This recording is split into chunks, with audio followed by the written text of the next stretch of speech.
At 6:34 on the frozen morning of December 18, 1944, Captain Raymond Jacobs, 28 years old, 0 confirmed enemy kills, crouched in a crater 180 yards from a German fortress bunker near Kleinhau, Germany, holding a canvas sack that smelled like his father's bakery and weighed exactly 47 pounds. Inside that concrete structure, 600 German machine guns had created interlocking fields of fire across a valley that had already killed 340 men from the 8th Infantry Division in 11 days. His battalion commander had called his formula pastry chef madness. The demolition sergeant called it suicide bread dough. Every manual from Fort Benning said you couldn't collapse reinforced concrete with improvised materials mixed in a barracks kitchen. They were all wrong. The Hürtgen Forest campaign had become a killing ground unlike anything American forces had faced in Europe. Between September and December 1944, the dense evergreen forest along the German-Belgian border consumed entire divisions. The bunker complex at Kleinhau represented German defensive engineering at its most lethal. 3 stories of reinforced concrete. Walls 18 inches thick. 6 separate gun chambers, each housing 100 MG-42 machine guns, capable of firing 1,200 rounds per minute. The structure sat on elevated ground with clear sight lines across 400 yards of open valley floor. In the past 11 days, 3 separate American assaults had failed. 1st Battalion, 8th Infantry tried a frontal assault on December 7th. 47 men died before reaching the tree line. 2nd Battalion attempted a flanking maneuver on December 11th. The interlocking machine gun fire cut down 68 soldiers in 17 minutes. On December 14th, engineers brought up a 155mm howitzer. They fired 23 high-explosive shells directly at the bunker's western wall. The concrete chipped. The guns inside kept firing. The temperature had dropped to 19 degrees Fahrenheit. Snow covered frozen mud. Visibility fluctuated between 200 and 300 yards depending on wind conditions. Every approach to the bunker crossed open ground with zero natural cover. Standard demolition doctrine required engineers to place explosive charges directly against fortified structures. But getting within 20 yards of this bunker meant crossing a kill zone where German machine gunners had pre-registered every square meter of ground. 3 engineer teams had tried, none returned. The 8th Infantry Division had exactly 340 combat-effective soldiers remaining from an original strength of 2,400.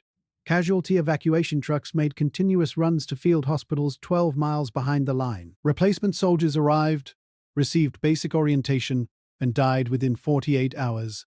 Division command considered bypassing the bunker entirely, but German forces used it as an anchor point for their entire defensive line in this sector. Any American advance would leave 600 machine guns firing into their exposed flank. The bunker had to be destroyed. Captain Raymond Jacobs had been assigned to the 8th Infantry Division's Chemical Warfare Unit 3 weeks earlier. His job involved managing smokescreen operations and monitoring for potential German gas attacks. He had never been in direct combat. He had never approached an enemy fortification, but he had been thinking about the bunker problem for 6 days straight. Raymond Jacobs grew up in Cleveland, Ohio, where his father operated a commercial bakery supplying bread to grocery stores across 3 counties. From age 12, Raymond worked the overnight shift mixing industrial quantities of dough. By 16, he understood ratios, temperatures, and chemical reactions at a level most professional bakers never achieved. He studied chemistry at Case Western Reserve University, graduating in 1938 with a focus on thermodynamics and molecular bonding. His senior thesis examined how moisture content affected combustion temperatures in various organic compounds. His professors thought he would pursue pharmaceutical research. Instead, Jacobs returned to the family bakery. He spent 3 years optimizing production processes, experimenting with ingredient ratios, and developing techniques to make dough more consistent regardless of ambient temperature or humidity variations.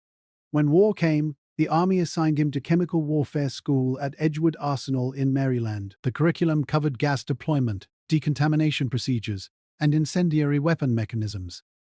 Jacobs noticed something during a demonstration of thermite grenades. Thermite produced extraordinary heat through an exothermic reaction between aluminum powder and iron oxide. Standard military thermite burned at approximately 4,000 degrees Fahrenheit, hot enough to melt through steel engine blocks. But thermite had a critical weakness. It required precise mixing and burned too quickly for sustained structural damage against thick concrete. Jacobs wondered if thermite could be modified, slowed down, made to burn longer and deeper rather than faster and hotter. In November 1944, newly promoted to captain and assigned to the 8th Infantry Division, Jacobs arrived at the Hürtgen Forest carrying standard chemical warfare equipment and a footlocker containing 60 pounds of experimental materials he had assembled during training. His commanding officer, Major Harold Chen, asked about the footlocker during initial briefing. Jacobs said he was working on improved smoke generation formulas. This was not entirely true. What Jacobs had been developing since Edgewood Arsenal was a binding agent that could suspend thermite particles in a semi-liquid matrix that would adhere to vertical surfaces and burn with sustained penetrating heat, rather than explosive intensity, a matrix that resembled bread dough. When Jacobs first proposed his approach to Major Chen on December 12th, the response was immediate and dismissive. Chen said mixing explosive compounds with flour and water was pastry chef madness. The division engineer, Captain Louis Ramstein, called it suicide bread dough that would get men killed for no tactical gain. The demolitions manual clearly stated that improvised explosive compounds were unpredictable, unreliable, and strictly prohibited except under controlled laboratory conditions. Every chemical warfare officer in the European theater believed thermite existed in one form. Standard issue grenades with predictable burn times and penetration depths measured in fractions of an inch against hardened targets. A lieutenant from the 5th Engineer Battalion had tried using multiple thermite grenades simultaneously against a smaller bunker near Aachen in October. The grenades burned bright, generated impressive heat, and accomplished nothing. The concrete walls showed scorch marks. The German defenders inside kept fighting. The mathematics seemed conclusive. Military thermite grenades weighed 2 pounds each and contained roughly 1.3 pounds of active compound. To achieve meaningful structural damage against 18-inch reinforced concrete required, according to engineering calculations, approximately 200 pounds of thermite burning simultaneously in direct contact with the same section of wall for at least 90 seconds. Transporting 200 pounds of thermite grenades across 180 yards of machine gun fire was impossible. Keeping those grenades burning in coordinated contact with a vertical concrete surface for 90 seconds was equally impossible. Therefore, using thermite against the Kleinhau bunker was impossible. They were all wrong. What Jacobs discovered during his chemistry studies and bakery work wasn't about making thermite burn hotter. It was about making thermite burn with controlled persistence in a way that contradicted everything the Edgewood Arsenal instructors taught. If you want to see how Captain Jacobs used chemistry and bakery knowledge to destroy a fortress that conventional explosives couldn't touch, please hit that like button. It helps us share more forgotten stories like this. And please subscribe if you haven't already. Back to Jacobs and his experimental formula. He had 6 days to prove his theory before Division Command ordered another frontal assault that would kill hundreds more men. Jacobs spent December 12th through December 17th analyzing the bunker problem from his chemical warfare perspective. The MG-42 machine guns inside that fortress had specific characteristics: maximum effective range of 1,000 meters, cyclic rate of 1,200 rounds per minute, and interlocking fields of fire that created a defensive zone with zero dead space. Standard assault tactics meant crossing open ground at walking pace while carrying 60 pounds of equipment. Standard demolition doctrine said place explosive charges against the target structure, but getting men with explosives across 180 yards of machine gun fire violated basic probability calculations. Jacobs noticed something the demolition experts had missed: the bunker's ventilation system. German defensive bunkers required air circulation for the soldiers and weapons inside. Engineers couldn't seal men in concrete boxes without ventilation shafts. The Kleinhau bunker had intake vents along the roofline and exhaust ports near the foundation on the northern face, away from direct American observation. But ventilation shafts meant gaps in the concrete, openings that led directly into the internal structure. The math became different. Instead of collapsing walls from the outside, what if you could introduce sustained heat into the ventilation system? Heat that would propagate through the bunker's interior, weakening structural integrity from inside while simultaneously making the structure uninhabitable for the defenders. Standard thermite grenades burned at 4,000 degrees for approximately 60 seconds with a flame pattern roughly 8 inches in diameter. Impressive but insufficient. Jacobs needed thermite that burned at 3,200 degrees for at least 400 seconds with a controlled spread pattern that would adhere to surfaces and flow into confined spaces. The solution required solving 3 problems simultaneously: reducing combustion temperature while extending burn duration, creating a delivery matrix that remained stable during transport but flowed under heat, and keeping aluminum and iron oxide particles in suspension long enough to maintain the reaction. Standard chemistry said this was impossible. But Jacobs wasn't thinking about standard chemistry. He was thinking about dough. Jacobs realized the solution involved manipulating thermite's oxygen exposure during combustion. Standard military thermite mixed aluminum powder and iron oxide in open-air configurations. The reaction consumed itself rapidly because oxygen reached every particle simultaneously. Fast burn, high heat, short duration. But what if you embedded thermite particles in a semi-permeable organic matrix that controlled oxygen flow to the reaction? The thermite would still burn, but slower, as oxygen penetrated the matrix gradually rather than all at once. Bread dough was fundamentally a protein matrix that trapped gas bubbles. Gluten networks in wheat flour created microscopic chambers. When you added water and kneaded dough, you built a three-dimensional structure with specific permeability characteristics. Jacobs tested this theory in the barracks on December 13th. He mixed standard wheat flour, water, and thermite powder in specific ratios. The result was a gray, sticky compound that held its shape when formed into balls. He added refined paraffin wax, which melted at low temperatures, as an additional combustion moderator. Then he ignited a test sample behind the barracks. The compound burned with orange-white intensity, but crucially, it burned for 274 seconds instead of the standard 60. The flame pattern was broader, spreading across an 18-inch diameter, and the burning compound maintained contact with vertical surfaces, flowing slowly downward while continuing to combust. Temperature measurements showed 3,100 degrees Fahrenheit sustained across the entire burn duration. The formula contradicted every principle taught at Edgewood Arsenal. You didn't enhance thermite by adding more reactive components. You enhanced thermite by embedding it in an organic matrix that controlled the reaction. Jacobs calculated that 47 pounds of his modified thermite dough introduced into the bunker's ventilation system would generate sustained heat throughout the structure's interior for approximately 6 minutes. Temperatures inside would exceed 2,000 degrees. Concrete would begin losing structural integrity at molecular level. Ammunition would cook off, weapons would fail, and the 600 machine guns would go silent. He needed to get 47 pounds of dough into a ventilation shaft 180 yards away across ground covered by those same 600 machine guns.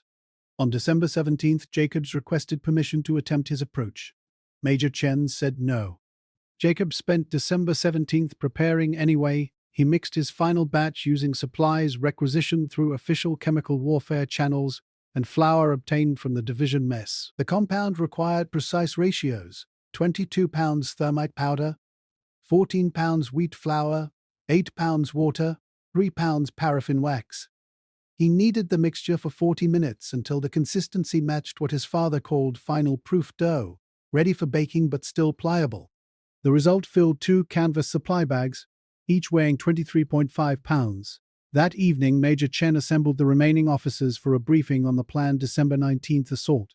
3 companies would advance simultaneously across the valley floor at dawn. Expected casualty rate 60% in the first wave.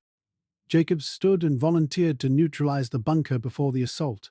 Chen asked how. Jacobs explained his thermite dough formula, the ventilation shaft target, and his calculation that a single man moving at night had better survival odds than 300 men advancing at dawn. The briefing room went silent. Captain Ramstein, the engineer, asked if Jacobs had lost his mind. Jacobs said probably, but the math supported his approach. Chen considered for 37 seconds. Then he said Jacobs could try, alone. No support personnel. If he failed, the assault would proceed as planned at 0600 hours on December 19th. Jacobs had 11 hours. At 6:34 on the morning of December 18th, Jacobs moved toward the bunker. He crawled through snow-covered craters, moving 15 yards at a time, then freezing for 3-minute intervals. Each of the 2 canvas bags hung from his shoulders. His total load, including personal equipment, reached 89 pounds. The German machine guns fired periodic harassment bursts, 200-round sequences aimed at known American positions. Jacobs timed his movement between bursts. By 7:18, he had covered 90 yards. Halfway, the sun rose at 7:52, reducing visibility cover. Jacobs pressed into a crater created by the earlier howitzer bombardment. He waited. At 8:30, German fire intensified. Apparently, a shift change occurred inside the bunker, and fresh gunners were testing their weapons. Jacobs counted firing patterns. The MG-42s fired in staggered sequence, never leaving gaps larger than 4 seconds, but the sequences followed predictable rotation. Western guns, then southern guns, then eastern guns, cycling every 34 seconds. At 8:47, during the eastern gun sequence, Jacobs moved another 25 yards.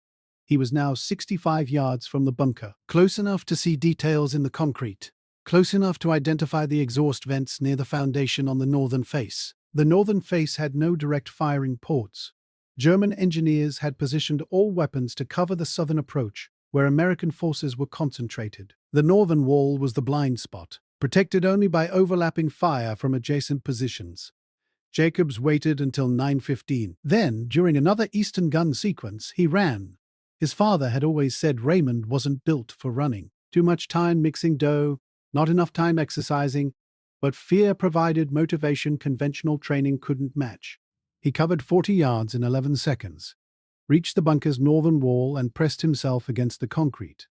The machine guns kept firing, none aimed at his position. He had reached the fortress. The exhaust vent was 7 feet above ground level, a rectangular opening 14 inches wide and 8 inches tall, covered by a steel grating designed to prevent grenade insertion. Jacobs pulled bolt cutters from his pack. Standard issue engineering tool, 18 inches long, weighing 4 pounds. He positioned the cutting edge against the grating's top bolt and squeezed. The bolt sheared. The sound was sharp, metallic. Inside the bunker, someone shouted in German. Jacobs cut the second bolt. Third bolt, fourth bolt, the grating fell away.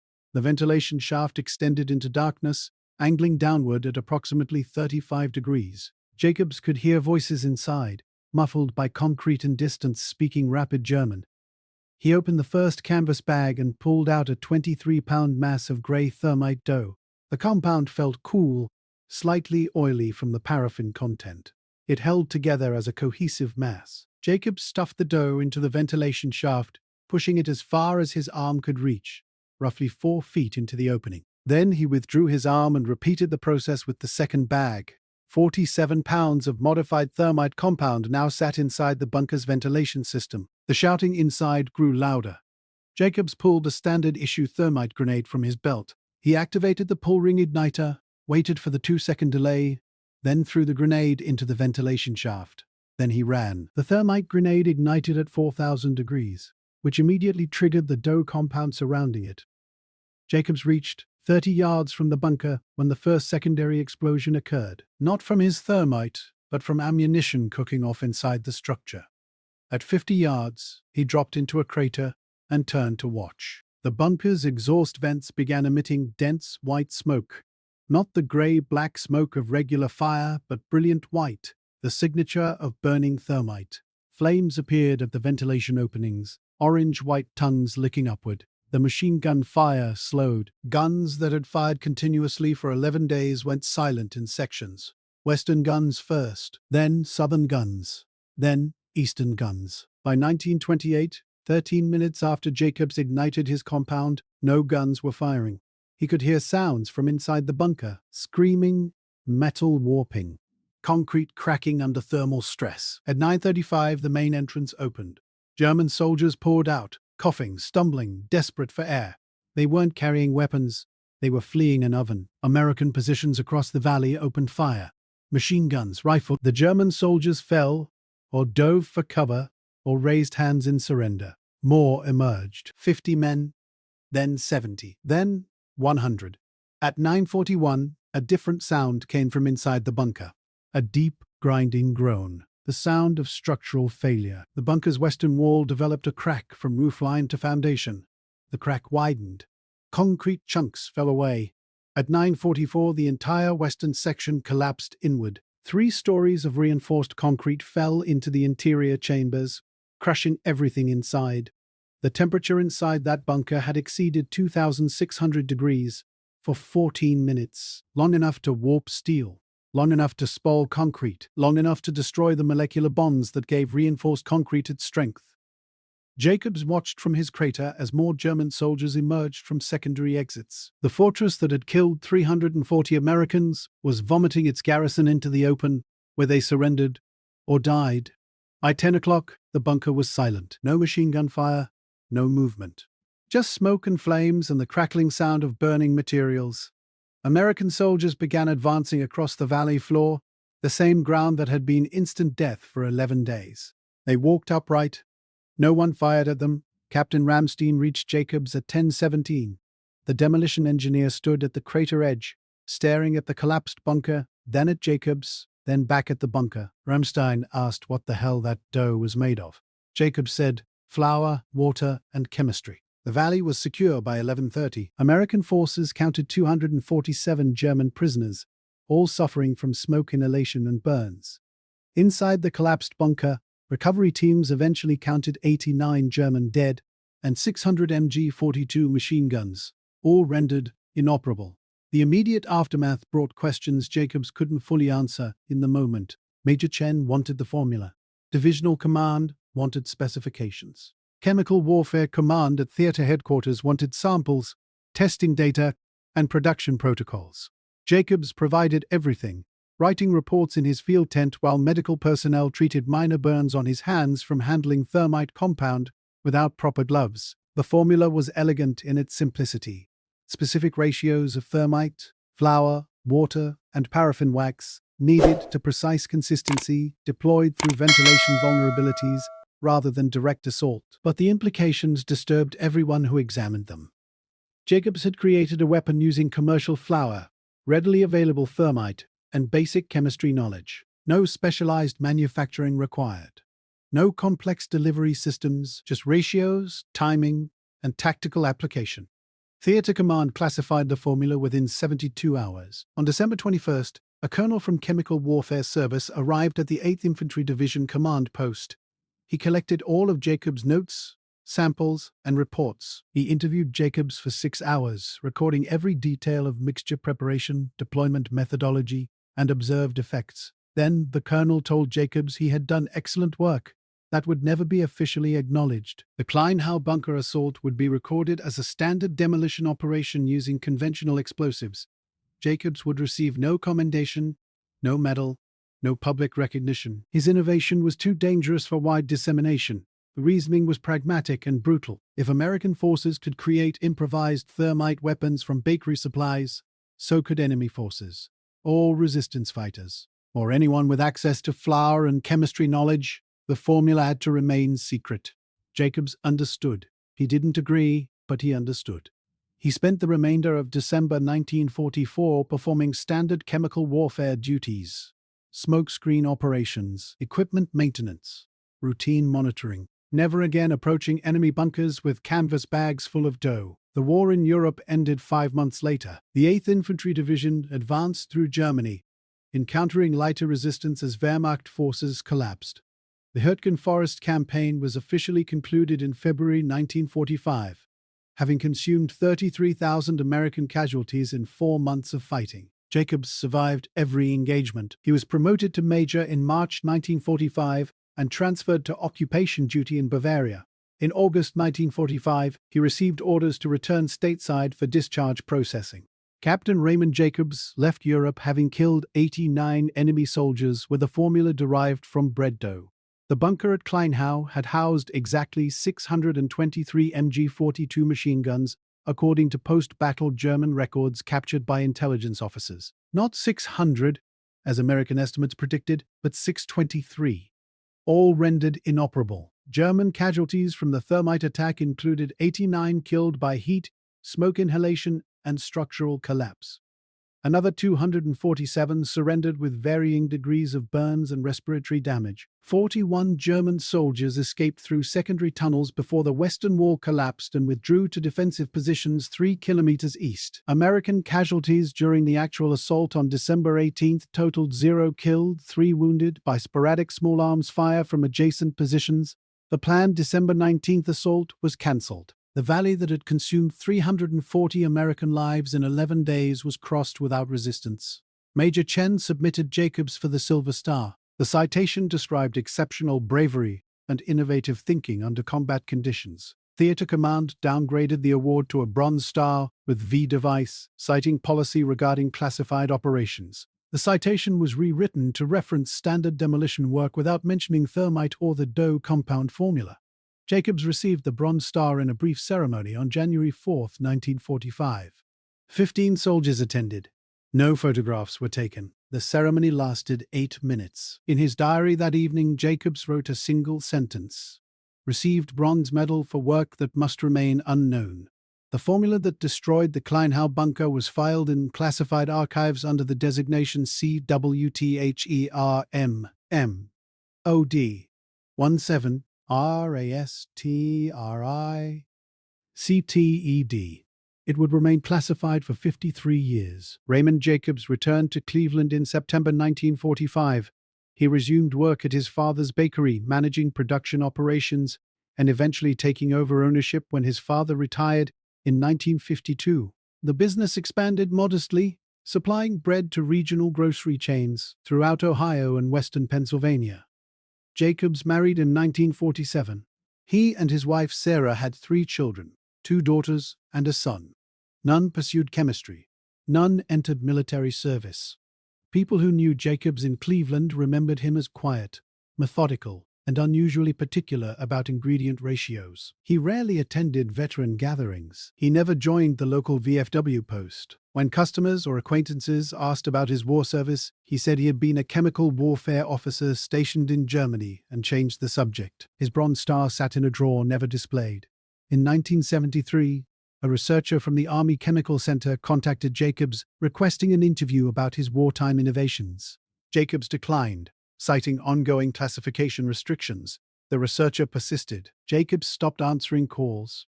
He operated the bakery until 1984, when health issues forced retirement. He sold the business to a regional food service corporation that maintained operations for another 11 years before closing the facility.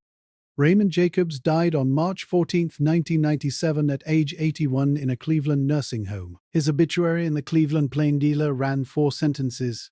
Local businessman, Army veteran, survived by wife and children, services private. No mention of the Hürtgen Forest.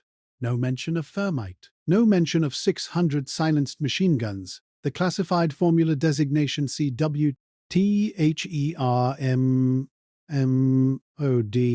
170 RES TRI CTED was declassified in 1998 as part of a systematic review of World War II chemical warfare archives. By then, Jacobs had been dead for 11 months. 3 people attended his funeral. His immediate family knew he had served in the war. They never knew what he had accomplished. The thermite Doe formula remained unique in chemical warfare history. After declassification in 1998, military historians discovered that Jacobs's innovation had influenced several post-war developments in demolition technology. Engineers at Aberdeen Proving Ground studied the declassified documents and incorporated principles of controlled burn thermite into specialized bunker-penetrating weapons developed during the 1950s. Modern thermobaric weapons, which generate sustained high temperatures in enclosed spaces, operate on conceptual foundations similar to Jacobs' approach: controlled combustion, oxygen management, and targeting structural vulnerabilities rather than surface hardness. But the specific formula, mixing thermite with organic matrices like flour and paraffin, was never adopted for widespread military use. The reasoning that classified it in 1944 remained valid decades later. Ease of improvisation made it too dangerous for standardization. The Kleinhau bunker assault became a footnote in Hürtgen Forest histories, typically described in 1 or 2 sentences, crediting unnamed engineers with destroying a fortified position. Jacobs's name appeared in no published accounts until 2003, when a military history journal obtained declassified chemical warfare records and published a technical article about improvised thermite weapons. Even then, the article focused on the formula's chemistry rather than the human story behind its creation. The bunker itself was demolished by German reconstruction crews in 1947. The site is now agricultural land, showing no evidence of the fortress that once stood there. Only archived German casualty reports preserve the human cost of Jacobs' innovation. 89 men killed by sustained heat in an underground concrete structure on December 18, 1944. A method of death their commanders had never anticipated.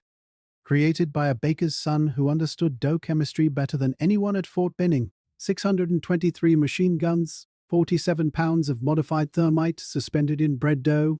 One chemical warfare officer who proved that innovation could overcome impossible odds when chemistry, courage, and tactical thinking converged in a frozen German valley.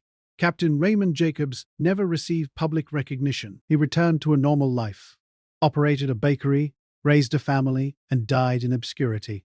His innovation was classified, his achievement hidden, his name absent from history books. But 300 American soldiers who didn't have to cross that valley on December 19, 1944, lived because of what Jacobs accomplished with flour, water, and chemistry knowledge. If this story moved you the way it moved us, do me a favor. Hit that like button right now. Every single like tells YouTube to show this story to more people. Every like helps rescue another forgotten story from the archives where it's been buried for decades. Hit subscribe and turn on notifications. We're bringing you these forgotten stories every single day. Real soldiers, real innovation, real heroism that was never acknowledged. Drop a comment right now and tell us where you're watching from. United States, United Kingdom, Canada, Australia, Germany. Are you watching from the same regions where these battles happened? Our community stretches across the entire world. You're part of preserving these memories. You're part of making sure men like Raymond Jacobs don't disappear into silence. Tell us your location. Tell us if someone in your family served in World War II. Tell us if you learned something new today. Tell us if you think thermite dough was genius or madness. Just let us know you're here. Thank you for watching, and thank you for making sure Captain Raymond Jacobs is finally recognized for what he accomplished in that frozen valley in December 1944. These men deserve to be remembered, and you're helping make that happen. We'll see you in the next one.